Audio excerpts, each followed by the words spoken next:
C'était un soir d'hiver, froid et neigeux, quand près de 80 personnes se sont rassemblées dans le banlieue tranquille de Sainte-Foy à Québec pour la prière du soir. À la fin de la prière, 46 personnes sont restées pour discuter ou prier seules, si précisément parce qu'elles étaient réunies pour prier qu'elles ont été victimes d'une attaque brutale.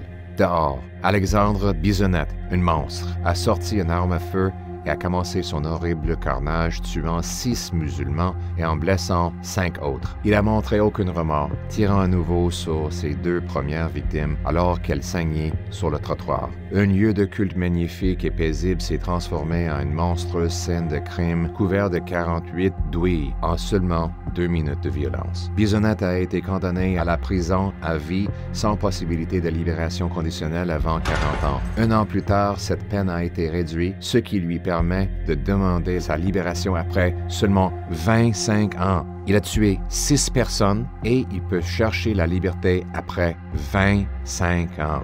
Un outrage.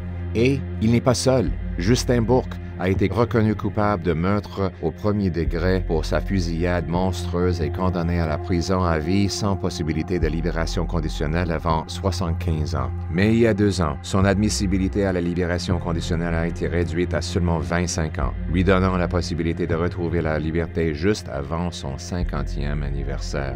Qu'est-ce qui s'est passé? Sous Stephen Harper, les conservateurs ont adopté une loi imposant des peines consécutives pour des meurtres multiples. Mais en 2022, la Cour suprême a invalidé cette loi de gros bon sens, rendant les meurtriers multiples éligibles à la libération conditionnelle après seulement 25 ans. Les tueurs en série ne devraient jamais revoir la lumière du jour. Une peine à vie devrait signifier à vie.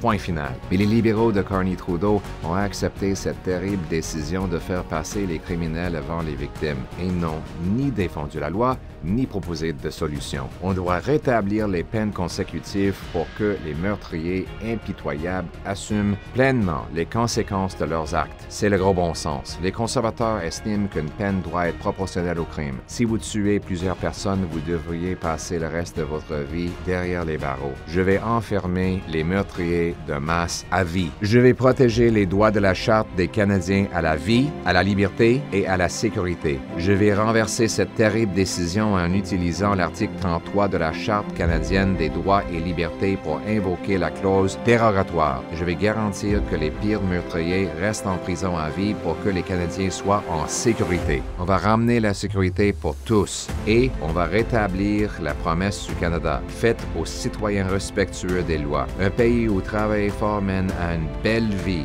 dans une belle maison, dans un quartier sécuritaire, protégé par des policiers et des soldats courageux sous un fier drapeau canadien. Le Canada d'abord, ramenons le bon sens chez nous.